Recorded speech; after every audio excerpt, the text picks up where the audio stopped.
నమస్తే, నేను కవిత. Welcome to iDream. ప్రపంచం ఎన్ని రంగాల్లో ముందుకెళ్ళినప్పటికీ, ఎంత అడ్వాన్స్ టెక్నాలజీ సిస్టమ్స్ వచ్చినప్పటికీ కూడా ఇప్పటికీ మనం మాట్లాడుకోవడానికి హెసిటేట్ చేసేటువంటి అంశం మెన్స్ట్రువల్ హైజీన్. ఎందుకని పీరియడ్స్ గురించి మనం ఇంకా మాట్లాడుకోలేకపోతున్నాం. అదే మనం మాట్లాడుకుందాం. ప్రస్తుతం మనతో పాటుగా ఉన్నారు డాక్టర్ మంజుల అనగాని గారు. మంజుల గారు, నమస్కారం అండి. హాయ్ కవిత. సో ఎలా ఉన్నారు మ్యామ్? బ్రహ్మాండంగా. How are you doing? I'm doing very good ma'am. అయితే ఇప్పుడు మనం అనుకున్నట్టుగా ఎంత అడ్వాన్స్మెంట్ వచ్చింది, మనం ఎక్కడెక్కడికో వెళ్తున్నాం. బట్ మాట్లాడుకునేటువంటి ఒక బేసిక్ అంశం ఎందుకంత హెసిటేషన్ అంటే మన అప్బ్రింగింగ్లో చిన్నప్పటి నుంచి పాత సమయం నుంచి మనకు ఒక సంస్కారం, కొన్ని మాట్లాడకూడదు, ఇది తప్పు, పెద్దోళ్ళ ముందు మాట్లాడకూడదు, కొన్ని అసలు ఏవి ఎప్పుడు మాట్లాడుకోకూడదు, అంటే వాళ్ళే ఊహించేసుకోవాలి, వాళ్ళే అనుకోవాలి తప్పితే నోరిపి మాట్లాడకూడదు, మాట్లాడితే తప్పు, చెడు వార్తలు, చెడు మాటలు అనేవి నింపేశాం. సో కొన్ని దాంట్లో ఒకటి ఈ మెన్స్ట్రువల్ దాని గురించి. అంటే అదేదో తప్పన్నట్టు, నెలసరి ముట్టు రావటమే తప్పు, వస్తే ఇంకా బయట అంటరానోళ్ళ బయట కూర్చోవాలి, వాళ్ళు ముట్టుకుంటే పచ్చళ్ళు పాడైపోతాయి, కూరలు పాడైపోతాయి, గుళ్ళకి వెళ్ళకూడదు, ఇలాంటివన్నీ పెట్టేసి పాత రోజుల నుంచి వాటిని, అంటే అప్పటి రోజుల్లో ఇట్లా ఇప్పట్లాగా అడ్వాన్స్ లేకుండే కదా అప్పుడు. సో అప్పుడు ఏంటి, మనం ఎక్కడ పడేయాలి ఆ బట్టలు, ఆ బట్టల్ని ఎలాంటి బట్టలు వాడాలి, దేంతో చేస్తే ఇది, అలాంటివన్నీ మనకి తక్కువ నాలెడ్జ్. అలాగే ఆ రోజుల్లో హాఫ్ ద టైం, నేను ఇప్పటికి కూడా నేను పేషెంట్స్కి అదే చెప్తాను, మనకి ఒక ఉమెన్ బాల్య వివాహాలు జరిగేవి. అంటే 12-13 పిల్లలు పెద్ద మనిషి అవ్వకముందే పెళ్ళైపోయేది. అసలు పీరియడ్స్ అనేవి తెలియకుండానే వాళ్ళకి పిల్లల మీద పిల్లలు 18 మంది, 14 మంది, 15 మంది. సో 15 డెలివరీస్కి, ప్రతి డెలివరీకి 9 నెలలు వేసుకుందాం. దాని తర్వాత ఒక 6 నెలలు 8 నెలలు గ్యాప్ వేద్దాం. అంటే 15 × 2 వేసుకో, 30 సంవత్సరాలు, అంటే ఒక 25 సంవత్సరాలు వాటిలో అయిపోతుంది. అంటే నీకు 15 ఏళ్ళ నుంచి 40 ఏళ్ళు వచ్చే వరకు వాళ్ళకి పీరియడ్సే ఉండవు. సో అలా అది ఎక్కువ అది కూడా అవగాహన తెలియకుండానే అన్నీ అయిపోతాయి. తర్వాత మనకి లైఫ్ ఎక్స్పెక్టెన్సీ ఆ రోజుల్లో చాలా తక్కువ ఉండేది, డెలివరీలోనే చచ్చిపోయేవాళ్ళు. సో వీటన్నిటి గురించి మాట్లాడాల్సిన అవసరం లేనప్పటి నుంచి సడన్గా ఎక్స్పోజ్ అయ్యి పీరియడ్స్ రావడంలో ఇది చాలా తప్పేమో, దీని గురించి మాట్లాడకూడదు, ఇది ఉమెన్కి సంబంధించిన విషయం, ఆ బట్టలు ఇది చేసుకోవాలి, అలాంటి మైండ్ సెట్ నుంచి ఇప్పటికి అటు ఇటు కాకుండా కొంతమంది మాట్లాడతాం, దాని గురించి యుద్ధం చేస్తాం అనే సాధికారత దగ్గర నుంచి కొంతమంది ఇంకా మీరు ఇలాగే ఉండాలి, ఇవి చేయాలి. సో వీటి మధ్యలో ఏది మిత్, ఏది రియాలిటీ అనే దాంట్లో మనం కొట్టుమెట్టాడుతున్నాం. But yes, there are certain things which we have to understand, that is facts. Facts అనేది అందరూ తెలుసుకోవాలి, దాన్ని ఎలా మెయింటైన్ చేయాలి ఏంటి అనేది అందరికీ తెలియాల్సిన విషయం. దాని గురించి ఒకటి ఉంటుంది సామెత కవిత, ఇది నేను ఇలా అంటున్నాను కాదు, కానీ మన చికెన్ తింటారు అందరు చాలామంది, అంటే వెజిటేరియన్స్ తినరు, కానీ చికెన్ తింటున్నాం కదా అని ఎముకలు మెడలో వేసుకుని తిరగాం కదా. ఎగ్జాక్ట్లీ. తిరగాల్సిన అవసరం లేదు, కానీ చికెన్ గురించి మాట్లాడచ్చు కదా మనం, తెలుసుకోవాలి. చికెన్ తినడం గురించి మాట్లాడుకుంటాం కదా, చికెన్ ఎలా వండాలో మాట్లాడుకుంటాం కదా. So we should know what to talk, what not to talk. So అంతేగాని అసలు దాని గురించే మాట్లాడటం తప్పు, అది మాట్లాడితే అదేదో సంఘంలో చాలా తప్పు చేసేసిన వాళ్ళలాగా అలా చేయకూడదు. Okay, so clarity of the facts అనేది ప్రతి అమ్మాయికి, అబ్బాయికి, ఫాదర్ కావచ్చు, బ్రదర్ కావచ్చు, హస్బెండ్ కావచ్చు, ఫ్యామిలీ మెంబర్స్ అందరికీ తెలియాలి. తెలియనప్పుడే ఈ child abuse or physical abuse and unwanted pregnancies and abortions ఎక్కువ అవుతాయి. సో మనకి ఆ తర్వాత కాలంలో వచ్చినటువంటి క్యాన్సర్ల గురించి మాట్లాడుకుంటాం, డయాబెటీస్, థైరాయిడ్, సృష్టి అమ్మ లేకుండా ఈ సంబంధం ఏదైతే ఉందో ఇప్పుడు కొత్తగా వచ్చింది కాదు కదా, దీని గురించి ఎందుకు ఇంత హెసిటేషన్? ఇంకా తరతరాలుగా అసలు ఈ కొన్ని పర్సనల్ ఇష్యూస్ని ఏవైతే మనం ఇది ఒక చెట్లు ఒక బట్టలో ర్యాప్ చేసేసి పెట్టేస్తామో దాని నుంచి మనం బయట రావడానికి గురించి చాలా I think it will take ages still మనం అది బయటకు రావడానికి. సో మాట్లాడటం తప్ప అబ్సల్యూట్లీ కాదు, ఎలా మాట్లాడాలి, ఎలా అర్థమయ్యేటట్టు చెప్పాలి అనేది ఇంపార్టెంట్. ఏ ఏజ్ నుంచి చెప్పాలి? 5th క్లాస్, ఇంకా 4th క్లాస్ నుంచి చెప్పాల్సిన అవసరం ఉంది ఆ పిల్లలకి. మేము చిన్నగా ఉన్నప్పుడు ఒక అమ్మాయి 6th or 7th క్లాస్లో తొందరగా పీరియడ్స్ అయితే అమ్మాయి కూర్చుని ఏడుస్తూనే ఉంది, ఏంటి అంటే నాకు క్యాన్సర్ వచ్చేసి నేను చచ్చిపోతాను.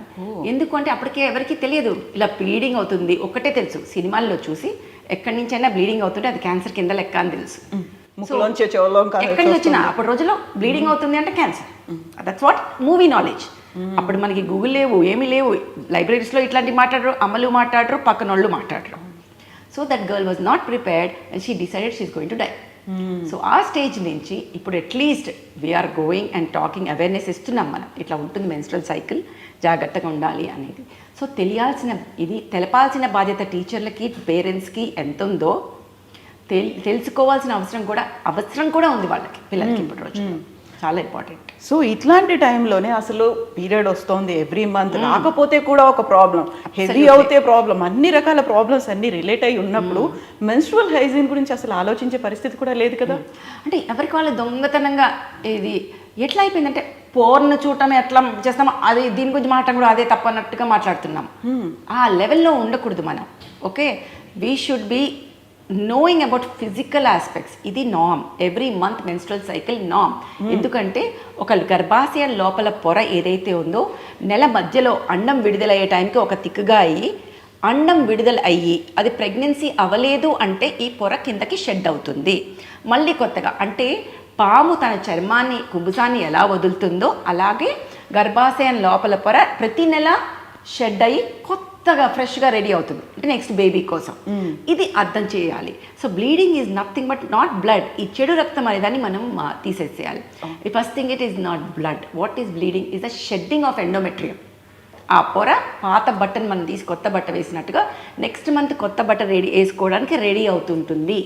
ఇది మనం అర్థం చేసుకోవాలి. అప్పుడు దాన్ని ఎలాగ మనం మెయింటైన్ చేయాలి, హైజీన్ అనేది వస్తుంది. సో అది ఎన్ని రోజులు బ్లీడ్ అవుతుంది? 3 days, 4 days, 5 days, కొంతమందికి 6 days. ఎక్కువ బ్లీడింగ్ అయినప్పుడు ఎలాంటివి వాడాలి, మిగతా అప్పుడు అట్లీస్ట్ ప్యాంటీ లైనర్స్ చాలా, వాటిని మనం ఎలా డిస్పోజ్ చేయాలి, ఎన్ని గంటలకు ఒకసారి మార్చాలి, ఇవన్నీ చాలా ఇంపార్టెంట్ విషయాలు which everybody should know and understand. So ఈ అవేర్నెస్ అనేది పేరెంట్స్కి ఉంటుందా, మదర్కి ఉంటుందా పిల్లలకి అందించడానికి?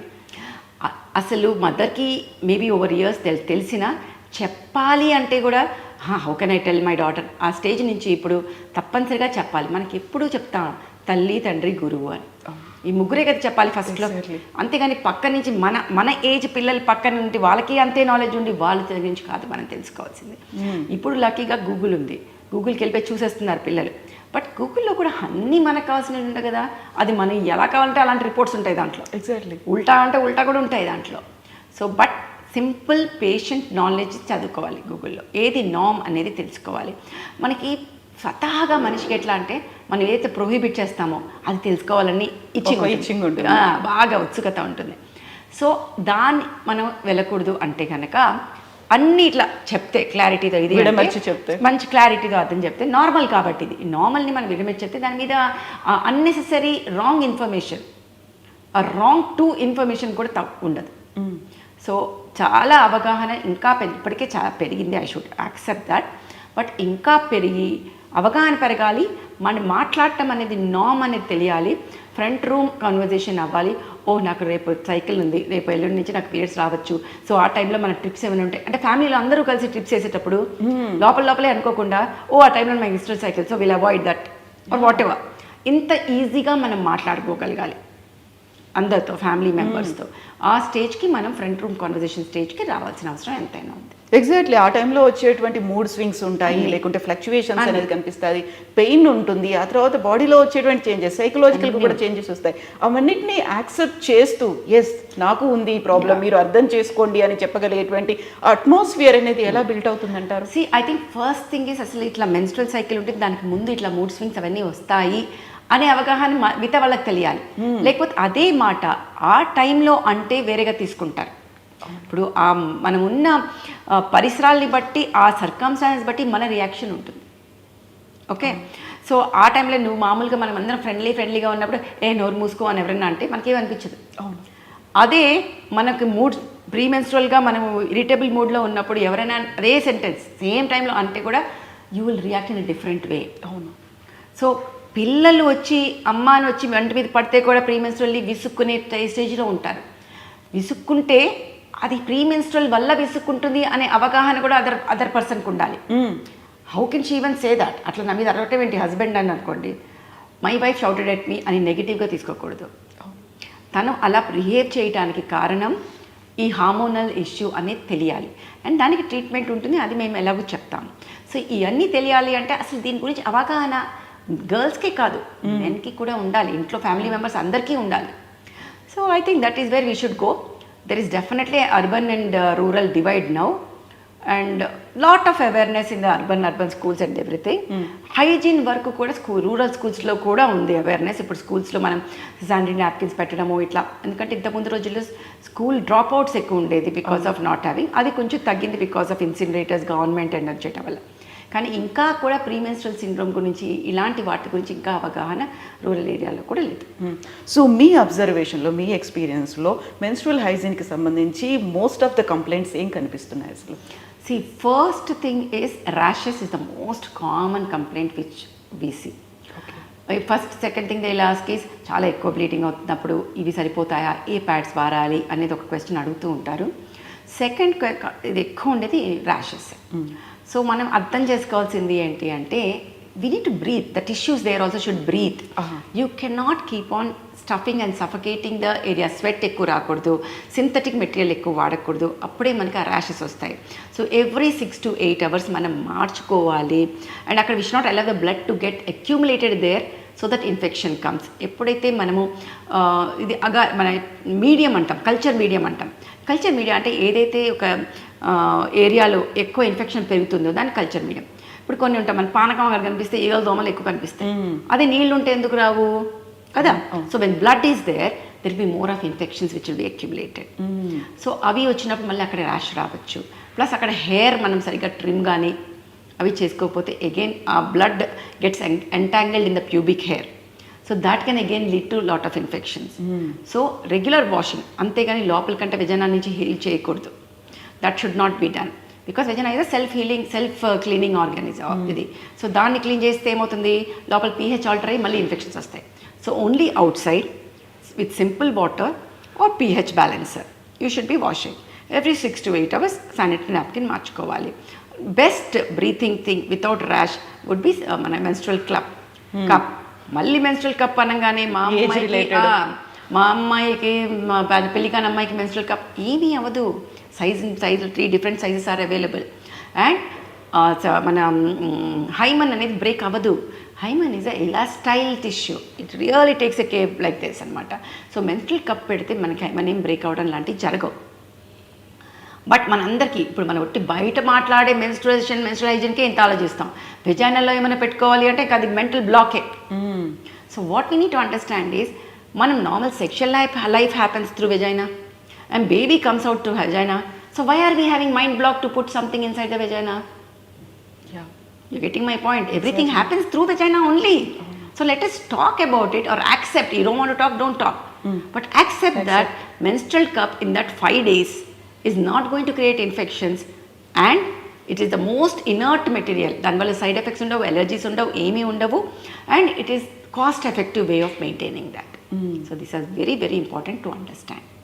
సో ఇప్పటికి కూడా వచ్చేటువంటి ఒక డౌట్ ఏంటంటే, మనం వాడుతున్నటువంటి డిస్పోజబుల్ శానిటరీ నాప్కిన్స్ సేఫా కాదా, దాంతో కూడా క్యాన్సర్ వస్తుందా, దాంతో వచ్చేటువంటి స్కిన్ ఎలర్జీస్ ఎలా ఉంటాయి, అవి ఎక్కువసేపు పెట్టుకొని ఉంటే వచ్చేటువంటి ప్రాబ్లమ్స్ ఏంటి, ఇన్ఫెక్షన్స్ ఏంటి, వీటన్నిటి గురించి కూడా, వీటన్నిటి నుంచి బయటకు రావడానికి మనం మెన్స్ట్రువల్ కప్ మాట్లాడుతున్నాము. రెగ్యులర్ శానిటరీ నాప్కిన్స్లో కూడా మనం జాగ్రత్తగా ఈ మన బ్లీచ్డ్ కాటన్, రేయన్ అట్లాంటివి we just have to use organic things. అంటే బ్యాంబూ షూట్తో చేసినవి, లేదా regular cloth which has to be రీయూజబుల్వి ఉంటాయి, which we can be washed properly and then maintain. Plastic sanitary napkins are the ones which should be avoided. Yeah. Yes, definitely there is a link between that and cancers and certain diseases like fibroids and endometriosis. What is the links? Plastics మనం world వైడే మనం ఇది చేద్దామని చూస్తున్నాం కదా, మనం ban చేద్దాం అనుకుంటున్నాం కదా. ఎందుకని అంటే దాని నుంచి మనకి కొన్ని రకాల పదార్థాలు బయటకు రిలీజ్ అవుతాయి. దాన్ని మనం డయాక్సిన్స్ అంటాం. ఈ డయాక్సిన్స్ ఏం చేస్తాయి, అవి పీపీబీస్ కానీ డయాక్సిన్స్ కానీ లోకల్ ఆ ఏరియాలో అబ్జార్బ్ అయితే that will lead to endocrine disrupting chemicals. అంటే మనకి ఈ ఎండోక్రైన్ గ్రంథుల నుంచి వచ్చే హార్మోన్స్ అన్నిటిని డిస్రప్ట్ చేసేస్తాయి. సో మనం బయట తినే ఆహారంలో మనం ఉండే పొల్యూషన్లో యాక్సెప్ట్ చేస్తేనేమో డయాబెటీస్, థైరాయిడ్ అవన్నీ వస్తాయి, పీసీఓఎస్ అని. లోకల్గా యూట్రస్కి దగ్గరగా ఉండి అబ్జార్బ్ అవుతుంటే ఏమవుతుందంటే మళ్ళీ పీసీఓఎస్, ఫైబ్రాయిడ్స్, మన ఈ ఈస్ట్రోజన్ ప్రొజెస్ట్రాల్ ఉన్న సమతులతని కోల్పోవడం వల్ల ఎండోమెట్రియోసిస్, ఫైబ్రాయిడ్ ఇవన్నీ కూడా వస్తాయి వ్యాధులు. మరి ఇట్లా కంటిన్యూస్గా ఉంటే ఎండోమెట్రియల్ క్యాన్సర్స్ కూడా ఎక్కువ వచ్చే అవకాశాలు ఉంటాయి. కాబట్టి మనం వాడే శానిటరీ నాప్కిన్ 6 to 8 hours మార్చాలి.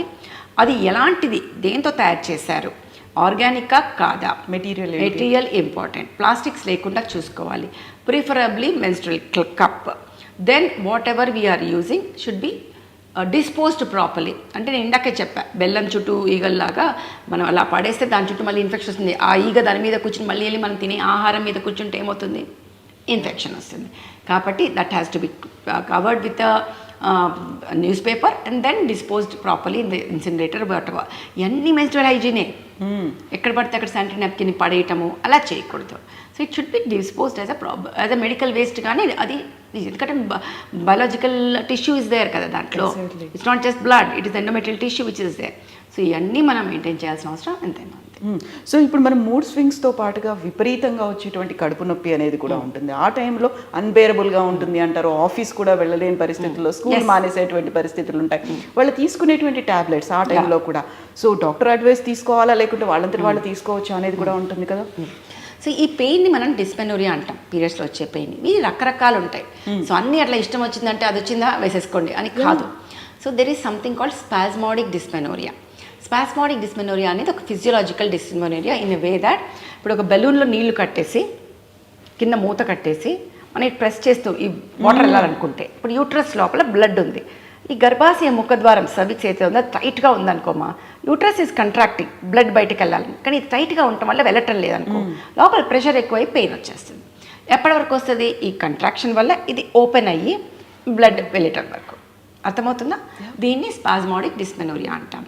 ఈ స్పాస్మాడిక్ డిస్మెనోరియా అనేది మనకి యూజువల్గా పెళ్ళి అయ్యాక మనకి స్పర్మ్ సిమెన్లో మన ప్రోస్టాగ్లాండిన్స్ ఉంటాయి. అది వెళ్ళి సర్విక్స్ మీద యాక్ట్ చేసి లూజ్ చేసినప్పుడు తగ్గుతుంది. 90% మందికి ఇలా పెళ్ళి అయ్యాక తగ్గుతుంది. మిగతా 10% 9 మందికి డెలివరీ తర్వాత తగ్గుతుంది. డెలివరీ టైంలో కూడా ఈ ప్రోస్టాగ్లాండిన్స్ అవుతాయి. ఒకరికి ఎప్పుడూ ఉంటుంది. సో సింపుల్గా ఇది టైట్ ఉందంటే ఏమి వేయాలి మందు, విచ్ ఇస్ యాంటీ స్పాస్మాడిక్. సో అది యూజువల్గా డాక్టర్లు ఇస్తారు. అది మెఫ్టల్ స్పాస్ కావచ్చు, ఇంకేదైనా బుస్కోగాస్ట్ కావచ్చు, అట్లా ఇస్తూ ఉంటారు. సో డాక్టర్కి ఫస్ట్ చూపించాలి, ఎందుకంటే ఇది అదే అని తెలియాలి. So the other one which is very dangerous very thing is something called as congestive dysmenorrhoea. Congestive dysmenorrhoea అంటే ఇప్పుడు హైదరాబాద్ రోడ్స్లో కంజెషన్లోకి వెళ్ళిపోతాం, కక్కలేం మింగలేం, ముందుకెళ్ళాం వెనకెళ్ళాం, ఏం చేయలేం. సో అక్కడంతా బ్లడ్ కంజెస్షన్ అయిపోయి పెయిన్ ఉంటుంది. అది ముట్లు వచ్చే 2-3 రోజుల ముందు నుంచి స్టార్ట్ అయ్యి ముట్లు వచ్చాక 3-4 days కూడా ఉంటుంది. అదే స్పాస్మాడిక్ ఏంటి, అది ఫస్ట్ డే వచ్చి ఒక్కసారి ఇది ఓపెన్ అవ్వగానే పెయిన్ తగ్గిపోతుంది. అంటే ఒక్కరోజే ఉంటుంది మనకి పెయిన్ అది. ఓకే, అది మెన్స్ట్రుయేషన్ స్టార్ట్ అయ్యి వస్తుంది. వేరాస్ ఇదేంటి 3 రోజులు 4 రోజుల ముందు నుంచి స్టార్ట్ అయ్యి త్రూ అవుట్ పీరియడ్స్ కూడా ఉంటాయి. This is congestive dysmenorrhoea. Okay, so ఇది ఏంటి, కొన్ని రకాల డిసీజెస్లోనే చూస్తాం మనం. అంటే ఫైబ్రాయిడ్స్ కావచ్చు, ఎడినోమయోసిస్ కావచ్చు, ఎండోమెట్రోసిస్ కావచ్చు, ఇన్ఫెక్షన్స్ కావచ్చు, ప్రీవియస్ సిజేరియన్స్ వల్ల అట్లా ఏదైనా సర్జరీస్ వల్ల ఎడిషన్స్ కావచ్చు. ఇలాంటి కండిషన్స్లో మనం చూస్తాం దీన్ని. ఈ 4-5 కండిషన్లో ఉంటాయి. కాబట్టి ముందు వెళ్ళి డాక్టర్తో కనుక్కుంటే కారణంని వస్తే కారణం ట్రీట్ చేస్తేనే పెయిన్ తగ్గుతుంది, లేదా తగ్గదు. సో స్పాస్మాడిక్ డిస్మెనోరియాకి మెడిసిన్ అనేది యాంటీ స్పాస్మాడిక్. బట్ వీటిలో ఏదైనా కారణం ఉంటే అది ఇవాల్యుయేట్ చేయించుకుని కారణం తెలుసుకుని దాని ప్రకారంగా, అదే ఫైబ్రాయిడ్ ఉంటే సైజ్ బట్టి, లొకేషన్ బట్టి లాప్రోస్కోపీలోనా హిస్ట్రోస్కోపీలోనా తీయించాలి, రోబోటిక్లో తీయాలి. అదే ఏజ్ని బట్టి అగైన్ వీటికే కాల్, ఒట్టిగడ్డ తీయాలా లేకపోతే యూట్రస్ తీయాలా అనేది. అదే ఎండోమెట్రియోసిస్ అయితే సిస్ ఉంటే సిస్లు తీస్తాం, ఎడినోమైసిస్ అయితే మెరినా అనేది పెడతాం, లేదు అంటే సర్జరీ ఉంటుంది మళ్ళీ. అవన్నీ లాప్రోస్కోపీలోనే పొట్టకోయకుండా చేయాలి, ఎందుకంటే ఎడిషన్స్ అనేవి పొట్టకొస్తే ఎక్కువైపోతాయి. ఇన్ఫెక్షన్ ఉంటే ఇన్ఫెక్షన్ ట్రీట్ చేయాల్సి ఉంటుంది, అప్పుడే తగ్గుతుంది. అండ్ పార్ట్నర్స్ ఇద్దరి మధ్యలో ఇన్ఫెక్షన్ ఉంటుంది ఎప్పుడైనా, అది గుర్తుపెట్టుకోవాలి. ఇన్ఫెక్షన్ అంటే ఒట్టి ఉమెన్ సఫర్ అవుతుంది కాబట్టి ఉమెన్కి సరిపోదు, మళ్ళీ వస్తుంది. సో ఇద్దరికీ ట్రీట్మెంట్ ఇవ్వాల్సిన అవసరం ఎంతైనా ఉంటుంది. సో పెయిన్ అంత మాత్రం ఇష్టం వచ్చినట్టు వాడకూడదు. పెయిన్ అన్నాక డాక్టర్ని వెళ్ళి కలిసి కారణం కనుక్కొని దాన్ని బట్టి ట్రీట్మెంట్ తీసుకోవాలి. So at the same time మనకు 3 days కంటే లెస్ దాన్ 3 days వచ్చినా, మోర్ దాన్ 6 days వచ్చినా కానీ అది కూడా ప్రాబ్లమే అవుతుంది. డేస్ ఒక్కటే ఇంపార్టెంట్ కాదు, కొంచెం 6 రోజులు అయితే ఏం పర్లేదు కదా మనకి. సో ఎంత అవుతుంది, ఎన్ని రోజులు అవుతుంది, ఫ్లో ఎక్కువ అవుతుందా, గడ్డలు అవుతున్నాయా, ఇవన్నీ ఇంపార్టెంట్. 1 day అయినా నార్మలే, 7 days అయినా నార్మలే. But menstrual blood do not clot అవుతుందంటే నీ శరీరానికి నువ్వు బ్లీడ్ అయ్యేది ఎక్కువ అవుతున్నట్టు లెక్క. So you need to know the reason and get it treated. అది ఇంబ్యాలెన్స్ కావచ్చు, ఇంకేదైనా కారణం ఉండొచ్చు, కానీ కనుక్కోవాల్సిన అవసరం ఎంతైనా ఉంటుంది. సో ఇది కాకుండా మనకి ఇంకొకటి ఉంటుంది ఏది ఎక్కువ ఫ్లో వితౌట్ క్లాట్స్ కూడా, అంటే ప్రతి 2 గంటలకి మార్చేయాల్సి వస్తూ ఉంటుంది. అది కూడా వీళ్ళు కలిసి మనం మాట్లాడుకోవాల్సిన అవసరం ఎంతైనా ఉంటుంది అనమాట. స్పాటింగే అవుతుంది లేదా 15 రోజులకి ఒకసారి అవుతుంది, అప్పుడు వెళ్ళి డాక్టర్తో మాట్లాడాలి. 45 డేస్ తర్వాత అవుతుంది, 2 నెలలకు 3 నెలలకు వస్తుంది, లావ్ అయిపోతున్నాము, ఇంక ఇలా అబ్నార్మల్ యాక్ని అబ్నార్మల్ హెయిర్ వస్తుంది, అప్పుడు కూడా డాక్టర్ని వెళ్ళి కలవాలి. ఇవన్నీ ఎందుకు అంటే వెళ్ళంగానే ఏమో చేస్తామని కాదు, కారణం తెలుసుకుని కారణం బట్టి ట్రీట్మెంట్ చేయాలి. గంటకు తగ్గట్టుగా ఇష్టం వచ్చినట్టు గంతలాగా ఇట్లా ఇట్లా ఇట్లా చాపామార్ ట్రీట్మెంట్ కాదు. Personalised treatment is the need of the day, individualised treatment. అర్థమవుతుంది కదా? So that is what has to be done. So ఇప్పుడు మనం మాట్లాడుకునే వీటన్నిటిలో కూడా సమస్యలు ఉన్నాయి, దానికి కావాల్సినటువంటి సొల్యూషన్స్ ఉన్నాయి ప్రతిదానికి. కాకుంటే కావాల్సింది ఒక అవగాహన. సో మేము వెళ్ళాం డాక్టర్ దగ్గరికి, మేమే చేస్తాం, మా ఫ్రెండ్కి ఇది పెడితే తగ్గిందంట నేను వాడతాను. Everybody is different. మనం ఒకటేలాగా ట్విన్స్లో కూడా మరీ అన్ని 100% ఉన్నాం, పోలికలు వేరే ఉంటాయి, బిహేవియర్ వేరే ఉంటాయి. మన శరీరంలో మన ఫింగర్సే వేరే వేరేగా ఉన్నప్పుడు సేమ్ బాడీ మెకానిజం ఉండదు. సో వాళ్ళకి వాడుతుంటే తగ్గిందని మనం వాడకూడదు, అట్లా తప్పు. డాక్టర్ పర్యవేక్షణలోనే కారణం తెలుసుకుని వాడాలి. సో ఫస్ట్ ఓపెన్ అవ్వాలి, తర్వాత అవేర్నెస్ తెచ్చుకోవాలి, then need to go to doctor. Yes, your gynaecologist should be your friend. So మనకు కంఫర్ట్ జోన్ వచ్చి అలాంటి వాళ్ళతో మనం ఉంటే సరిపోతుంది. ఒకటి వాళ్ళ కంఫర్ట్ ఒకటే మళ్ళీ ఇంపార్టెంట్ కాదు. Let me tell you one thing, this is something which people do. ఇప్పుడు జనరేషన్లో చాలా కంఫర్ట్ చాలా మందితో ఉంటుంది, కానీ నాలెడ్జ్ కరెక్ట్ ట్రీట్మెంట్ ఇచ్చే వాళ్ళు కూడా చాలా ఇంపార్టెంట్. ఎగ్జాక్ట్లీ, అర్థమైందా? అది కూడా చాలా ఇంపార్టెంట్. రెండు చూసుకోవాలి, కంఫర్ట్ జోన్ ఉండాలి, ప్లస్ ట్రీట్ చేసే డాక్టర్ అనవసరమైనవి ఏమీ చేయకుండా కరెక్ట్గా చేయాల్సినవి మాత్రమే చేసుకుని మనకి ట్రీట్మెంట్కి ప్రాబ్లమ్కి సొల్యూషన్ ఇవ్వగలిగే డాక్టర్ దగ్గరికి వెళ్ళండి. అందులో ఫస్ట్ రావాల్సిన మార్పు మన ఇంట్లో రావాలి, మన సొసైటీలో కూడా యాక్సెప్టెన్సీ అనేది ఉంది. ఎస్, ఇది అవుతుంది, చాలా క్వైట్ నార్మల్ థింగ్ అనేది కూడా రావాలి. Absolutely. Yes doctor, thank you so much. చాలా చాలా వాల్యుబుల్ థింగ్స్ ఇచ్చారు. Thank you doctor. Will meet once again. Thank you Kavitha. Pleasure always talking to you. Thank you so much doctor. By.